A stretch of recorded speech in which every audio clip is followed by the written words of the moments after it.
Am I on here? All right, cool. All right, good morning.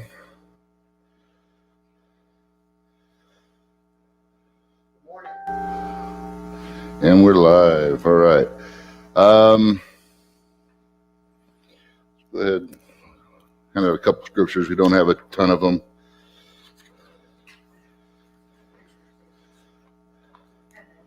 What's that? Well, you know, some use more than others. All right. Romans 1:22. Romans 1:22. Ernest? Yes.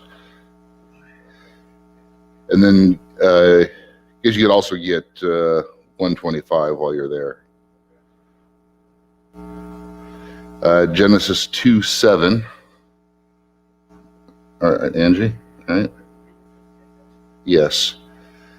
And then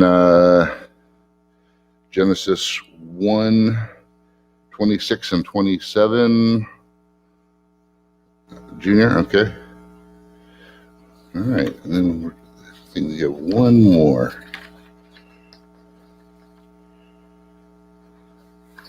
Later on, Genesis 1:28. Then Pastor can do that. All right. Now, at the last week of our Hot Topic Bible study series, last week we looked at examples from the Bible where we see there was actual life before birth, right? In the example of John the Baptist. Also, we talked about Jeremiah. We looked at various reasons why women get abortions, and we saw that there are some hard cases, that people really stress in trying to validate, these having abortions. But most of the abortions are 96.5% economic or social type reasons. Now, we started looking at some of these hard cases, like the health or quality of the child, if there's a birth defect, something along those lines, or pregnancies resulting from crimes such as rape. And we even showed that these didn't necessarily have to result in an abortion being given. All right. And this week we'll look at some deceptive language used by the pro-abortionists, right, as well as underlying issues behind the abortion movement, if you want to call it that. And we'll finish off today with some history and philosophy behind Planned Parenthood. Obviously, they're the biggest abortion plant operation, whatever you want to call it, in the country. But first, we want to kind of look at a hard case that was brought up in a question last week regarding saving the mother's lives, right? And that's obviously a concern, right? Now, we know all human life is valuable. The unborn baby's life is precious, as is the mother's. And there are certainly a few precious occasions when tragically there is a choice between life of the baby and life of the mother. And it may be necessary under extreme conditions to consider saving the life of the mother or the child, right? And these tragic situations arise because we obviously do live in a fallen world. Now, one example I talked about last week was what they call an ectopic pregnancy. This is where the unborn baby starts to develop in the fallopian tubes rather than the uterus where it needs to be. And this time, obviously at this time in medical knowledge, retransplanting the baby they can't do that at this point. And sadly, it would be necessary for the baby to remove surgically, which results in his or her death, right? Surgeries. Now, the reason why these surgeries for these ectopic pregnancies are not medically classified as abortions, as the baby would in all cases die anyway. So there's a 100% mortality rate on the baby, but there is if it were to continue, it could also cause women to, the mother to die as well in about 15% of the cases if it were to go. So since the child had no chance of survival anyway, and the mother can survive if the pregnancy is ended, we got to do what we can to save her, right? Because letting both die, that would not be pro-life, right? Yes. So the stats show 85% of ectopic pregnancies negative. 100%. 100%. Okay, because there's no attachment. Yeah, well, there's attachment in the fallopian tubes, but there's no nutrition. There, all the pieces aren't there, and so the baby would miscarry anyway. But if you wait to that point rather than getting an operation, then the mother runs a 15% chance, a risk of dying. Right now, how do they determine that? They take the MRI? Ultrasound you can use to see where the baby's starting to. Well, I think that was an issue. That's why, generally speaking, because these particular types of pregnancies, there's about a 2% chance of it happening in all pregnancies. So back in the day, that's why it was more mothers were dying, because they may have had this, they didn't know, and they hit that 15%. Now with the modern day ultrasounds, they can see it and take care of it before it's a serious risk to the mom. Yeah. It's about 1 in 50. It depends on where you're at. Some places are higher, some places are lower, but on average, it's about 2%. Now, unfortunately, many abortion proponents expand this phrase of the life, protecting the life of the mother, to read the health of the mother, right? And under this broader interpretation, almost any temporary discomfort during the pregnancy can be used to justify abortion, right? Oh, I'm not feeling good. Well, yeah, you're pregnant. You got some, you're not going to feel good necessarily. Yeah. So we've isolated ectopic pregnancy. Are there any other physical, actual pregnancy issues that are of that magnitude of danger to them? Well, this one is the biggest in terms of risk of the mom dying as a result. I mean, I'm sure there's other ones. Yeah. I wasn't able to find, the whole Pareto of, okay, 15% for this type, 6% for this. Yeah.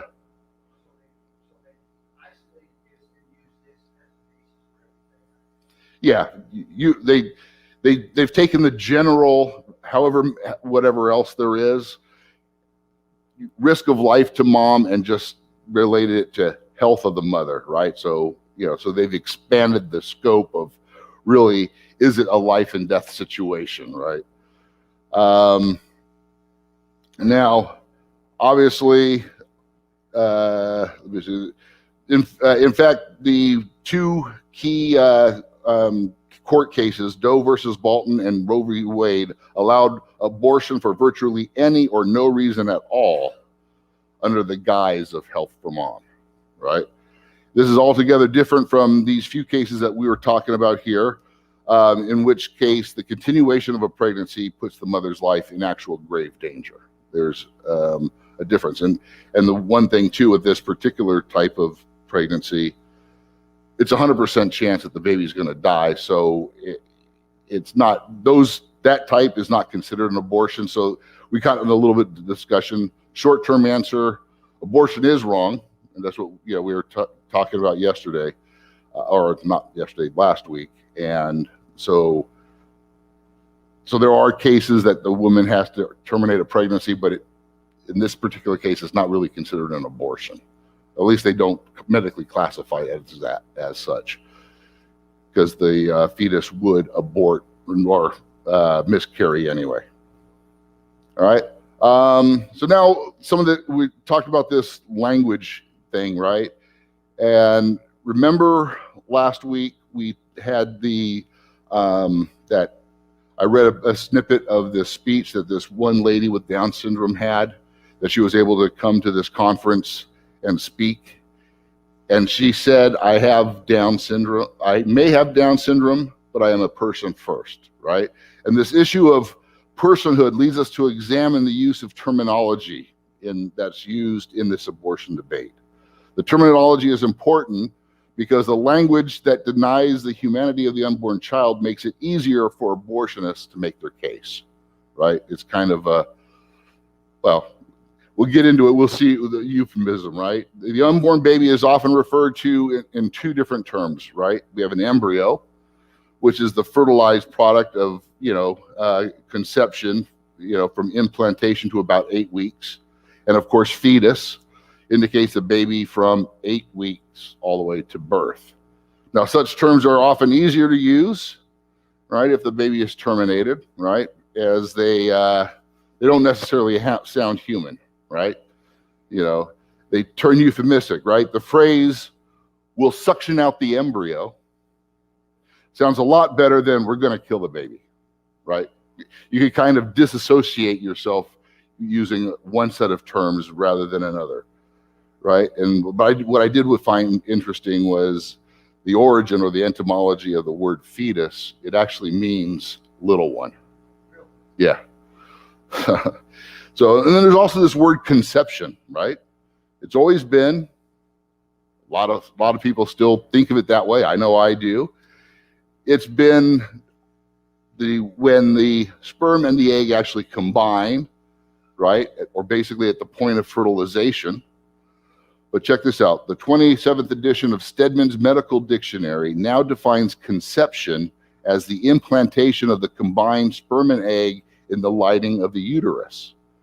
This has now led to a lot of people aborting their children with the morning after pill. You may have heard about that. All the while declaring that it is before conception because it hasn't yet implanted into the uterus. So you can see that there's some funniness going on in the way that they're phrasing. You can kind of see it. Did God say? They're trying to make things sound a little bit better. They're trying to redefine what conception is. To try to get people to think that it's okay to do such a thing. All right. Any comments on the phraseology, the weirdness of language, the deception, I guess you could say? If not, now with so many cases, we also find that abortion isn't necessarily the real problem. The real problem is much deeper, and abortion is a symptom of that deeper problem. Society that permits abortion does not do so by chance. Okay? It is a society that has neglected the fundamentals of God's law. Right? The basis for our objection to abortion, it has been the biblical position that the unborn baby is human. However, in an evolutionary view, where everything is a result of random chance, right? There's no reason why a human should be granted any special status compared to the welfare of, let's say, an animal, right? Now, obviously, we've had pets and we've had to deal with something like this. When an animal is sick or injured, we often take them to the vet to put them down or put them to sleep, right? Now, in an evolutionary view, because humans are no different than animals, there's nothing in this view to keep us from doing the same to humans, right? And this, whether it's through abortion or even euthanasia, you may have heard, death with dignity and that kind of stuff. Euthanasia is getting fairly popular in Europe. It's all stems from this evolutionary view of eugenics, which is trying to guide a particular, population of people, getting rid of the quote unquote unfit, right? Now, in holding to this worldview, the people that hold to this worldview are actually described in the Bible. Ernest, Romans 1:21 and then 1:25.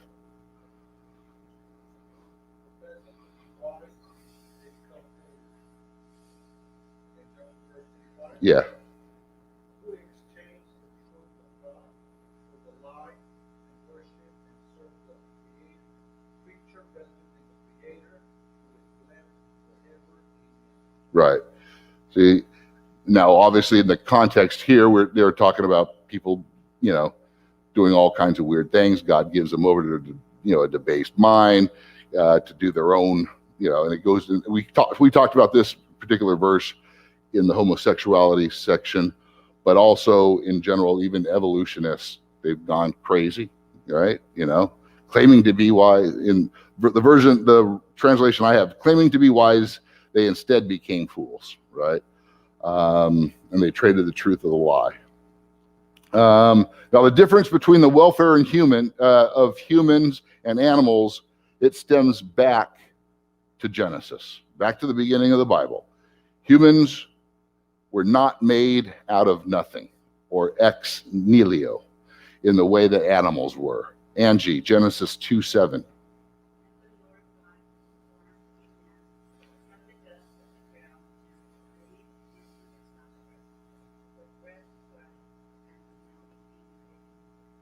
Yes. The first man was fashioned out of the dust, and God breathed into him the breath of life, right? Now, this word for breath that's used here is the same Hebrew word that means soul or spirit. This statement is not made of any other animal in the Bible. The first chapter of the Bible reminds us that God made us in his image. Junior, Genesis 1:26 and 27.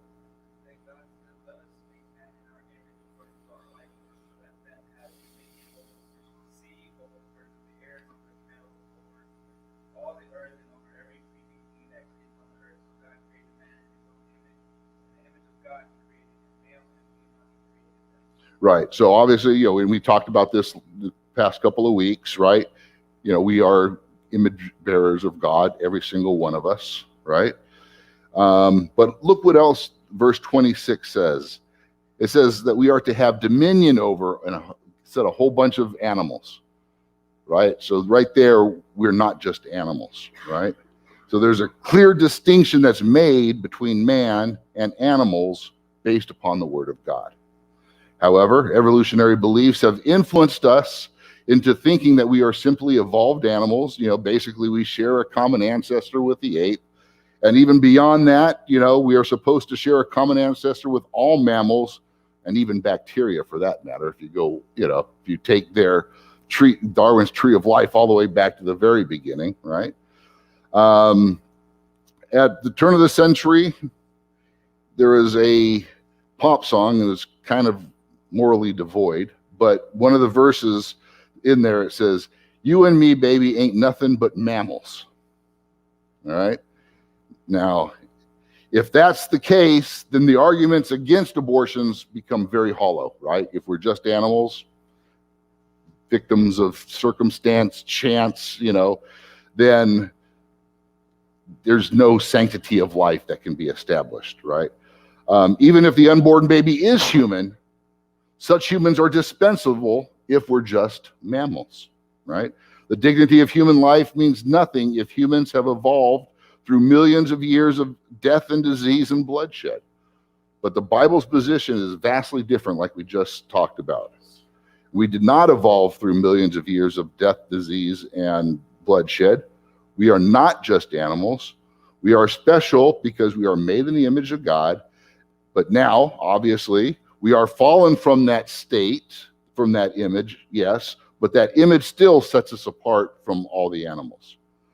Our certainty of the truth of God's word, like we study these past few weeks, provides us with the assurance that we are human and that our humanity began at the moment of conception, meaning fertilization, not this revised definition of after implantation. And it is for this reason that we oppose abortion, because it's the denial of humanity of the unborn child.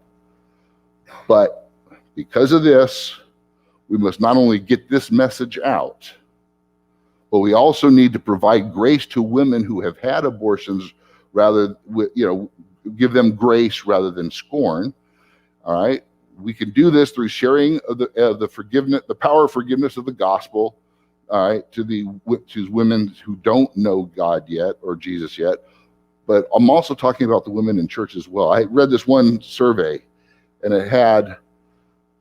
they were trying to study why women go from the pew to the abortion clinic straight away without discussion.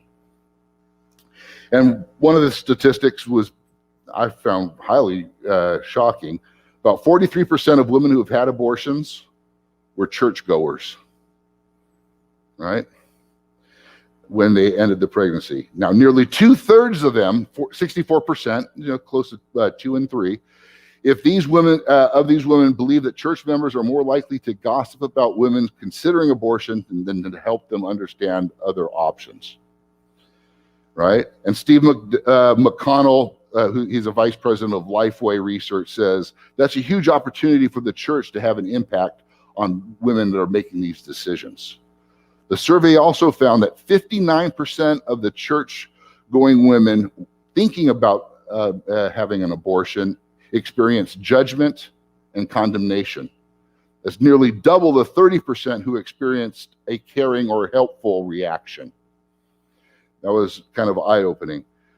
And we all know godly people sin. We make mistakes. We make some bad decisions from time to time. But obviously, Jesus forgives those who repent. Now, women in the church that have had an abortion in the past are those that have testimonies that can help in reaching out to women that are, facing a situation like this. We often hear great testimonies of how God delivered people from drugs, alcohol, gang membership, even testimonies on hardcore, how God saved people from hardcore criminal activity. And these testimonies are great, praise God. But I have yet to hear one publicly from a woman who says that God delivered her from the guilt, shame, and physical and mental trauma of having an abortion. But I know that these women exist. Even men don't even testify to agreeing with and supporting an abortion with their partners. This is how silent the subject is. One of the other reasons why I call abortion the silent genocide. If no one is willing to say, I know what you're going through, and I'm going to help you through this, it will be extremely difficult for these women to conclude on their own not to terminate the pregnancy. So with that, I'll open up for discussion before we get into the Planned Parenthood aspect. Yes.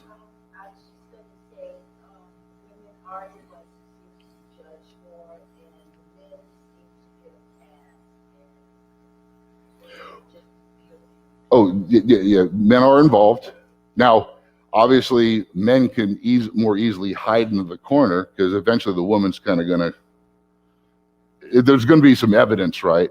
But yeah, there's, and in general too, there's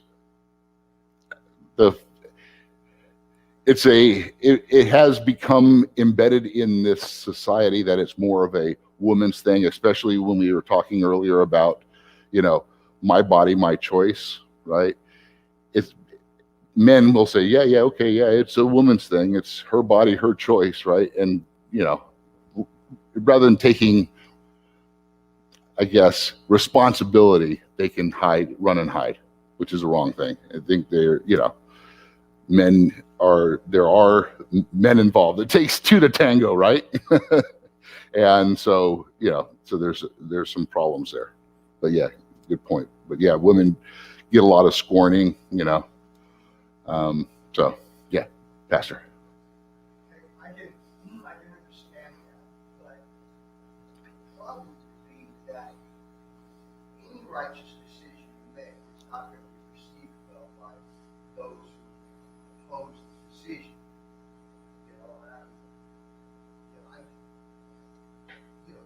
Abortion is wrong. Mm-hmm. The Bible is clear. So speaking to people, women in the church, somewhere in the church, there's been a failure. Right. Of teaching, a failure of understanding, or of out and out rebellion. You're married, you get pregnant, and then you want to abort your baby. Okay, that somewhere along the line, the gospel has not impacted a person to think that way. I'm not going to address the issues of the world. Forget they're sinners. Yep. Not that we forget them, because they're sinners.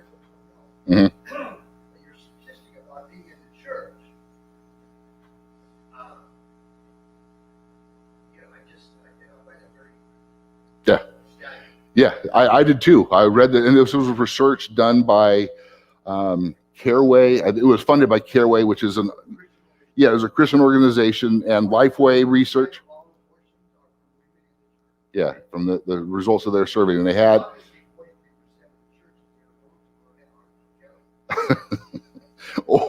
or that's one way of looking at it. Or all 43% came from one church, and all the other churches are real perfect. But I don't think that's the case. I think it's more homogeneous, even uniformly distributed out. But yeah, there's definitely a problem. There's and so. 43% of those women, those in the church right there, have the same approach to Stephen, or lying, or cheating, or breaking into the other commandments that are very clear. Thou shalt not murder. Thou shalt not kill. Yes. Thou shalt not, you know what I'm saying? Yeah. Now, obviously, I'm not a woman, and I'm not identifying as one. I've never. I've never been pregnant, but there's a lot of emotions that are in, we're getting to the emotions, right? That, hormones are going on when a woman becomes pregnant.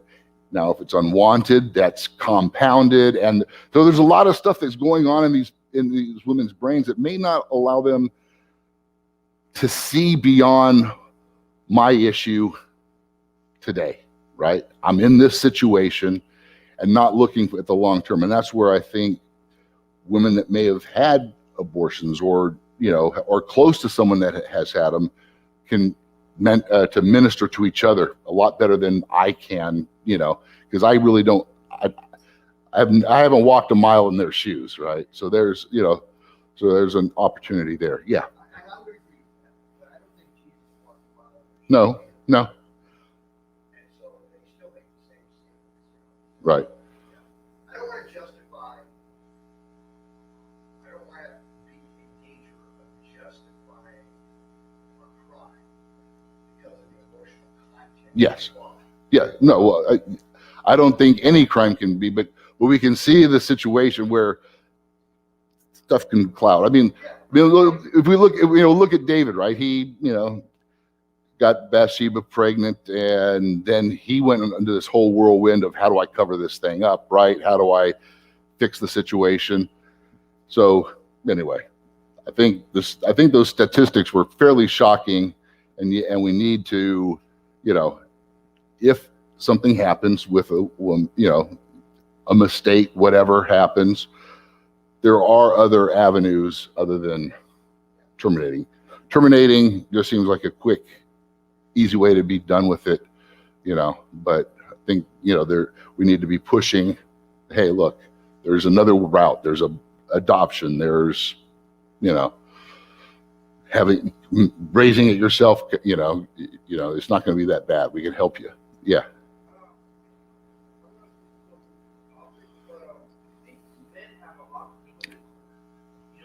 My wife, she lost one or two babies, and for me at first it was like, what are the doctors? Mm-hmm. I see her the way she went through it, the emotions, and I was like, wow, then it hit me. Mm-hmm. Yeah. Yep. Yeah. Well, we're in abortions, but same kind of thing, though. I mean, there's women do go through things, and they need support to help them through these things, right? Very good. Very good. All right. Planned Parenthood, history and philosophy. Now, not many organizations achieve the impact that Planned Parenthood has in Western culture. At its root is an evolutionary philosophy that's taking to its logical conclusion that man is merely an animal in the process of evolving, right? Largely at the public expense. Planned Parenthood promotes the taking of human life while denigrating biblical morality and the sanctity of human life. Now, I got into this little section because I got to do some research on Planned Parenthood. Of course, they have to display their annual reports that talk about money and stuff. Yes. In your research, you went across the value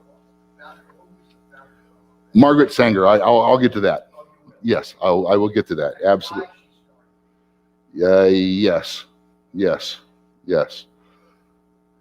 Into a, which will blow away people's mind. And in fact, Planned Parenthood recently kind of had to issue a statement that kind of said, hey, you know, distance, yes. So we'll get to that. Well, yeah, yes.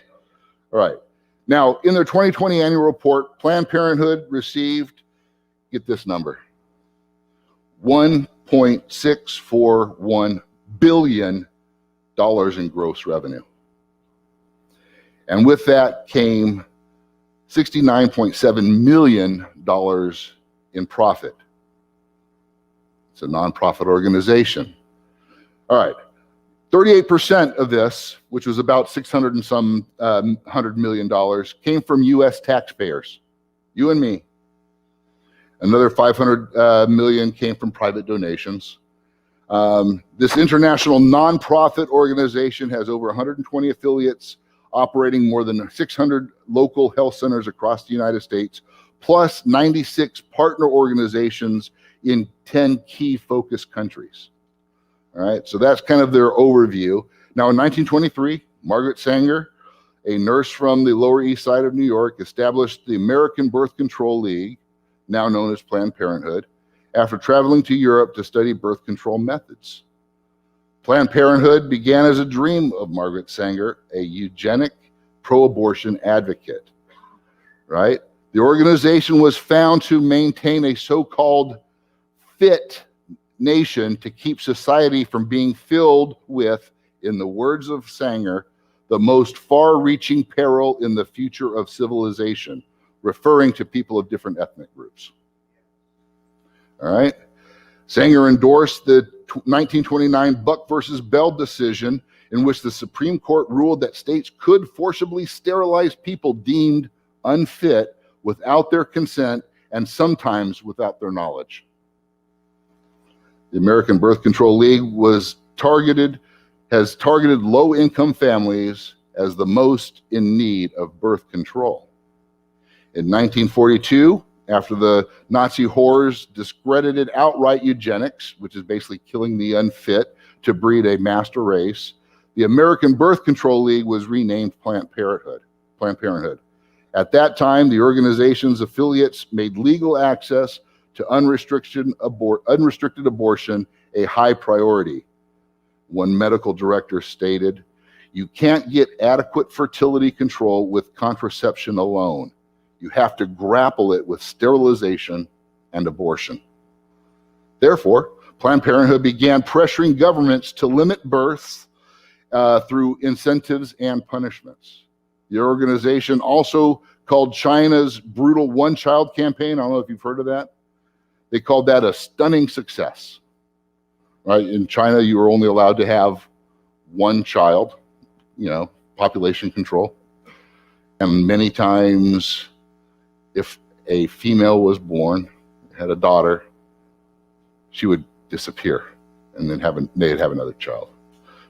And they consider that a stunning success. Government entitlement programs currently pay for much of Planned Parenthood's lucrative businesses, based in part on the idea that it will reduce welfare costs by reducing the number of people that would otherwise seek welfare. The organization claims to be a leading protector of women's right to choose, right, a provider of contraceptives, a champion in the battle against sexually transmitted diseases, and a proponent of public education on this topic. So what do the numbers say? According to data from Planned Parenthood's own annual reports over the past 10 years, total services were down 5.7%, yet their revenues are skyrocketing. Total cancer screenings and the preventative services have dropped by 63%. This includes declines in breast exams and Pap tests. Prenatal services are down 79%. Contraceptive services are down 30%. Unique patients, individual patients, have dropped 20% over the past 10 years. And in the past 10 years, they performed 3.3 million abortions, Last year alone, 354,000 and change, almost 355 abortions, an increase of 2.6% over 2019. And last year, abortions made up 96.4% of Planned Parenthood's pregnancy resolution services, while prenatal services, miscarriage care, and adoption referrals accounted for only 3.6%. Over the last 10 years, they averaged 129 abortions for every adoption referral they gave. But these claims of women's health really have just divert the attention from the fundamental goal to limiting the procreation of society's unfit. This is evidenced by the fact that 79% of Planned Parenthood's surgical abortion facilities are located within walking distance of minority neighborhoods. 62% of abortions are performed on those of minority demographic. Planned Parenthood's promotion of immorality without consequences, which is being taught in educational programs throughout the United States or even worldwide, actually lead to an increase in STDs and not a decrease. The Bible-based principle of abstinence until marriage and fidelity within a marriage is ignored. Planned Parenthood promotes values-free education that denigrates morality and parental authority. You could go out as a teenage girl and get an abortion without having to get permission from your parents. The organization also seeks to ensure that pro-life laws are overturned while insisting that the 73 Roe v. Wade that legalized abortion is never reversed. They're fighting that. It also mocks Bible-believing Christians while at the same time hiring liberal clergy, right, and making alliances with liberal churches. So they get the guise of, the power of God, right? Oh yeah, this church says it's fine, right? Tricky people.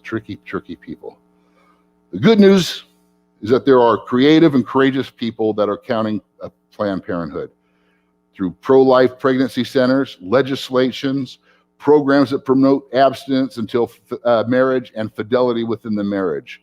You see the annual March of Life in Washington, D.C. Over the past few years, they've had over 500,000 people attend these every year. And that's just one of the big ones, but there's a bunch of other kind of rallies and marches throughout the country. There's also tens of thousands of churches and millions of Christians annually honoring the Sanctity of Life Sunday. And we are given a command, Pastor, Genesis 1:28. And God blessed them. God said to them, be fruitful and multiply, fill the earth, subdue it. That's what you're talking about, right? Yep. Dominion over the fish of the sea, over the birds of the air, over every living thing that moves. Right. So again, we see we have dominance over animals, but we are to be fruitful and multiply, right? And we're also commanded to bring up the next generation in the training and the admonition of the Lord, which would include upholding biblical authority and the sanctity of life. Could you show that chart that I had? There we go. And now a lot of these, this activism, if you want to call it that, appears to be working. You can see the percentages of abortions. This is normalized. This is normalized 100% of all abortions per given year. Now, every year, there's some movement, but you can normalize it. You can see back in 73, about 20% abortions went way up, and then it's been steadily declining. And then since about 2014, we've actually gone below the percentage of abortions that when it became legal. So it appears to be working, but now there's obviously a long way to go. With that, I have a quick video, I think 2 minutes or something like that, if you could show that.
I had no idea this is how abortion takes place. The videos that you guys showed me has changed my mind.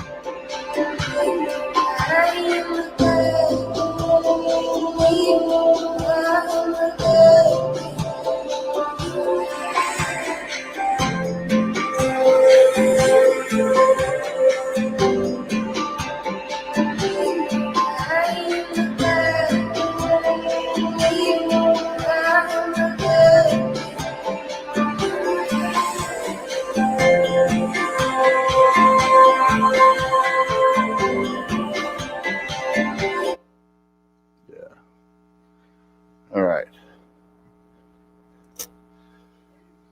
So that was, we open up for discussion. That's all I had today. In fact, we're getting pretty close to time.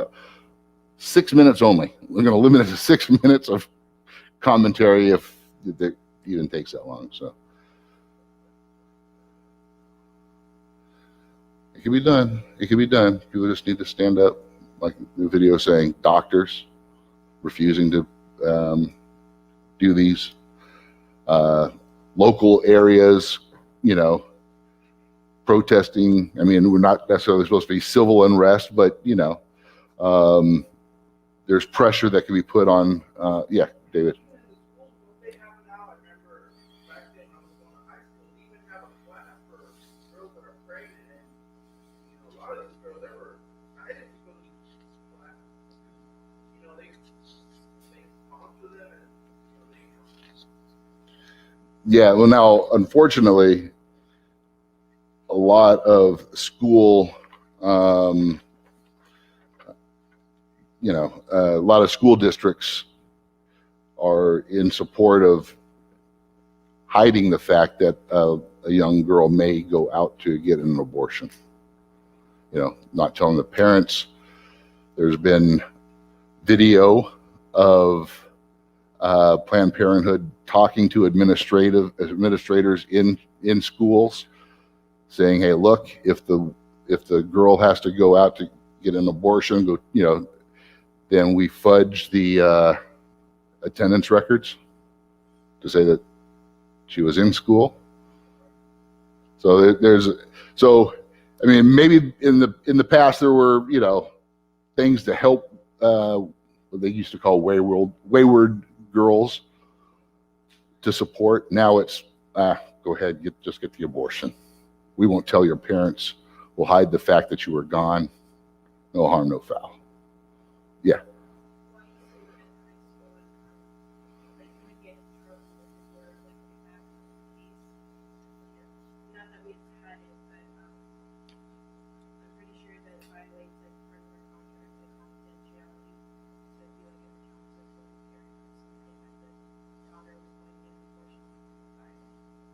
Mm-hmm. Yeah, confidentiality. There are some things that supersede man's law. Yeah, absolutely. Yeah, Pastor. I'm just thinking that if it was possible to, because every person that we know, alive, even now, is in danger of naked life. And the effectiveness of these types of things for abortion. Now, if it was a male, introducing those into evangelistic approach. Yeah. Like stir, Well, you saw, little snippets, but there are organizations that go out, almost like street preaching, but they, find a young lady and say, hey, watch this video, just check it out, see what you think about it. And you saw one of these girls was like breaking down. She couldn't even imagine that's what it was like, because the horrors of abortion really aren't discussed. It's,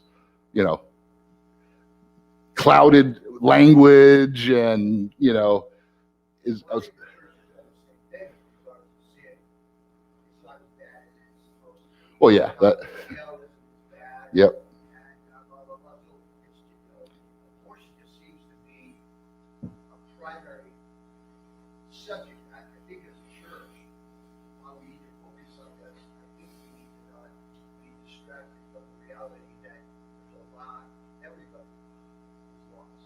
Mm-hmm. Very good. Yeah. No, I mean, we're in a fallen world, absolutely.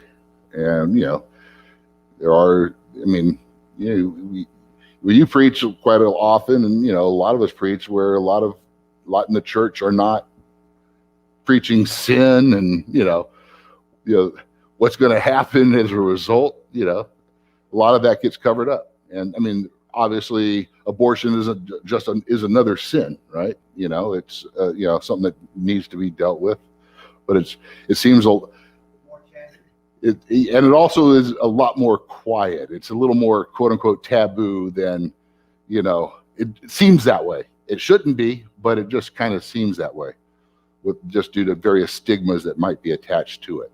Yeah, David.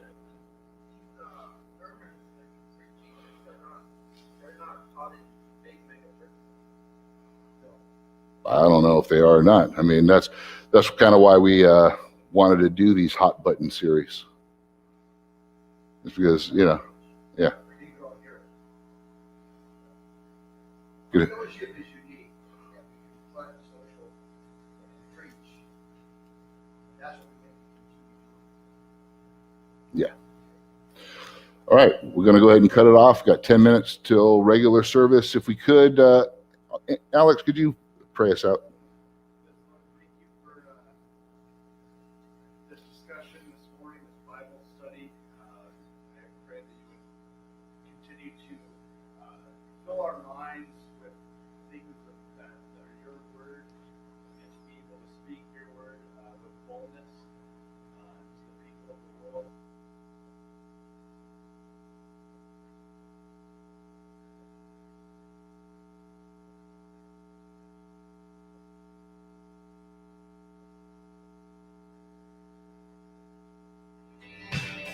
All we could see was darkness. Our hearts were formless and void. You hovered over our waters. There was light at the sound of your voice.